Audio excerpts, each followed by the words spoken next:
전립선염이라는 병은 겪어보신 분들만 압니다. 아주 극심하진 않지만 그렇다고 가볍게 넘길 수도 없는 질환.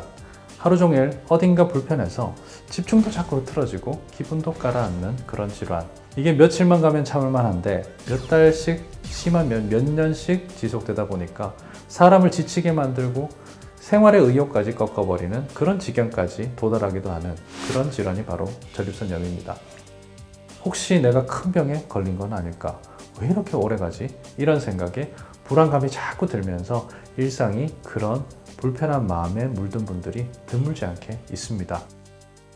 굿라이프 구독자 여러분 안녕하십니까? 비뇨의학과 전문의 고재익입니다. 그래서 오늘은 전립선염이라는 질환이 어떤 증상을 보이는지를 정리해드리고, 이런 상황에서 전립선염 증상이 느껴지면 어떻게 생활을 바꾸면 좋을까요? 하는 구체적인 가이드를 드리려고 합니다.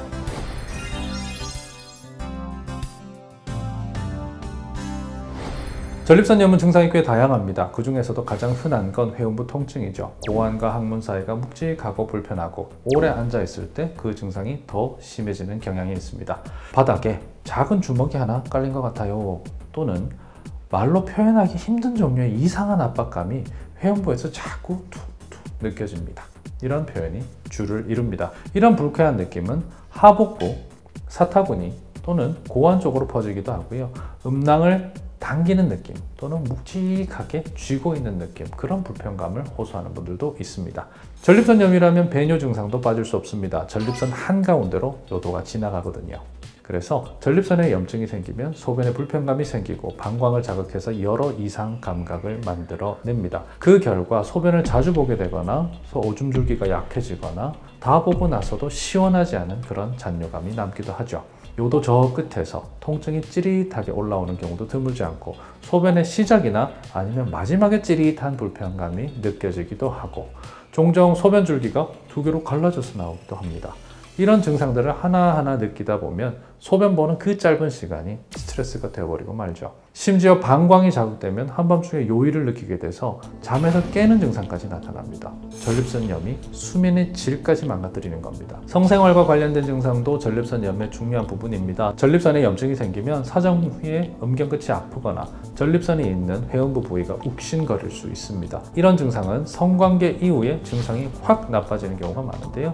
이런 경험이 반복되다 보면 성생활 자체에 대한 회피감이 생기고 결과적으로 발기력 저하라든지 성기능 문제로 이어지는 악순환을 만들 수 있죠.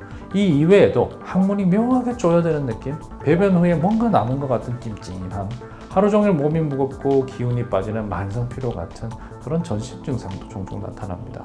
무엇보다도 이 모든 증상이 왔다 갔다 하면서 반복적으로 예측하지 못하게 나타난다는 점, 그리고 검사에서는 뚜렷한 이상이 없다는 경우가 많다는 점이 이 질환을 더 혼란스럽게 만듭니다. 그렇다면 이런 증상이 느껴지면 생활 속에서 어떤 변화를 만들어내야 할까요? 가장 먼저 술을 줄이거나 끊어야 됩니다. 술은 전립선염 증상을 확실하게 악화시키는 대표적인 요인입니다. 술은 전립선 주변의 혈관을 확장시키고 자율신경계를 자극하고 회음부로 가는 혈류와 신경 전달에 문제를 일으킵니다. 술을 마시면 잠시라도 고민거리에서 벗어날 수 있기 때문에, 또는 몽롱하니 기분이 좋아지는 것 같아도 다음날 증상이 몇 배로 심해지는 경우가 많습니다. 제가 치료하는 환자분들 중에서 유독 증상이 길게 가고 심한 지경에 이르는 사람들은 대부분 치료 도중에 또는 생활 중에서 잦은 음주를 피하지 못하는 분들이었습니다. 카페인이나 자극적인 음식도 줄이는 게 좋습니다. 커피, 에너지 음료, 맵고 짠 음식, 자극적인 인스턴트 식품, 이런 것들을 많이 드시면 전립선 주변 조직과 방광 요도를 자극할 수 있습니다. 그 중에서도 커피는 방광을 심하게 자극하는데요. 커피의 이런 방광 자극 효과는 소변을 불필요하게 자주 보게 만들어서 가뜩이나 배뇨에 지친 환자를 더 괴롭게 만들 수 있습니다. 그러니까 전립선염과 잦은 소변, 즉 빈뇨가 동반된 경우에는 가능한 한 커피와 자극적인 음식은 자제하시는 게 편하십니다. 소변을 억지로 참는 것도 피해야 됩니다. 남성의 요도에는요, 두 개의 괄약근이 있습니다. 하나는 전립선 위에 있고요, 하나는 전립선 아래에 있습니다. 이 둘 중에서 전립선 아래에 있는 괄약근은 힘도 굉장히 세고요, 우리가 의지로 조절할 수 있습니다. 우리가 소변을 참는다고 힘을 주는 건 다 이 괄약근을 사용하는 겁니다. 반면 전립선 위에 있는 이 괄약근은 우리 마음대로 조절하지도 못하고요, 방광 속의 압력이 너무 높아지면 저절로 열려버리기도 합니다. 그러면 소변을 억지로 자주 잡으면 어떻게 될까요? 전립선 위에 있는 관략근이 열리면서 전립선 속으로 소변이 역류할 수 있습니다. 전립선은 정액을 만드는 기관이지 소변을 담는 기관이 아닙니다. 정액과 소변은 화학적으로 다른 성질을 가지고 있고, 그래서 소변이 전립선 속으로 압력 때문에 침투되어 버리면 염증이나 통증이 생길 수 있습니다. 눈에 수돗물이나 피눈물이 들어가면 따갑죠? 그걸 생각하시면 쉽게 이해할 수 있습니다. 그러니 전립선염을 자주 앓으시는 분들은 소변을 억지로 참는 상황을 피하시는 게 좋습니다. 자, 앉는 자세 그리고 시간에도 신경을 씁시다. 전립선염을 달고 사는 직업군이라고 말하면 저는 묻지도 따지지도 않고 운전업이라고 말합니다. 버스 운전을 하시는 분들, 장거리 화물 운송을 하시는 분들, 택시 운전을 하시는 분들, 이렇게 운전으로 늘 앉아있게 되는 습관은 회음부를 지속적으로 압박하기 때문에 전립선 주변 신경을 자극하거나 혈액순환을 방해해서 전립선염 증상을 더 악화시킬 수 있습니다. 게다가 늘 운전해야 되는 분들은 화장실에 제때 갈 수가 없죠. 소변까지 참아야 하기 때문에 더욱 나빠집니다. 한자리에 계속 앉아 있어야 하는 사무직이나 시험을 준비하는 젊은 남성분들도 예외가 아닙니다. 가능하면 1시간에 한 번은 일어나서 걷기, 엉덩이에 압박을 덜어주는 방석을 사용하기 등 다양한 방법을 통해서 생활 속에서 엉덩이에 압력이 올라가는 그런 상황을 없애줘야 합니다. 가벼운 유산소 운동, 빠르게 걷기 굉장히 도움이 됩니다. 제가 성기능을 개선하기 위해서 규칙적인 유산소 운동을 늘 강조하는 거 기억하시죠? 이러한 유산소 운동은 골반 속 혈액순환을 좋게 만들고 골반 저근을 활성화시켜서 전립선을 건강하게 만들고 전립선염이 생길 만한 다양한 악영향들을 제거합니다.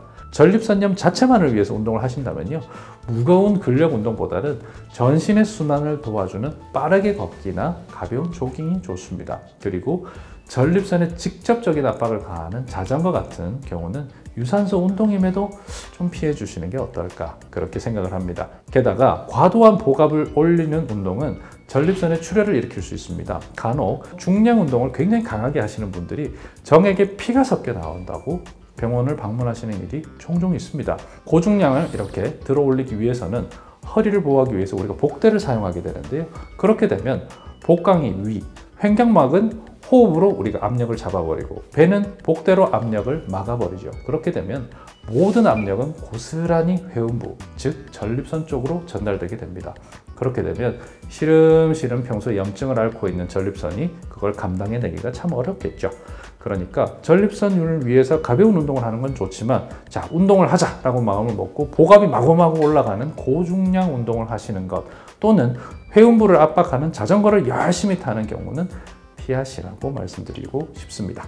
좌욕도 전립선염에 굉장히 좋습니다. 하루에 한두 번 정도 15분에서 20분 정도 따뜻한 물에 회음부를 담그는 좌욕은 긴장된 골반 저근을 이완시키고 혈액순환을 도와서 염증 반응을 완화시켜 줍니다. 운동할 시간이 없다거나 야외 환경이 비가 온다거나 너무 더워서 운동에 적합하지 못하다면, 또는 관절 문제로 유산소 운동을 일시적으로 할 수 없는 분들은 좌욕을 통한 혈액순환 꼭 기억해 주십시오.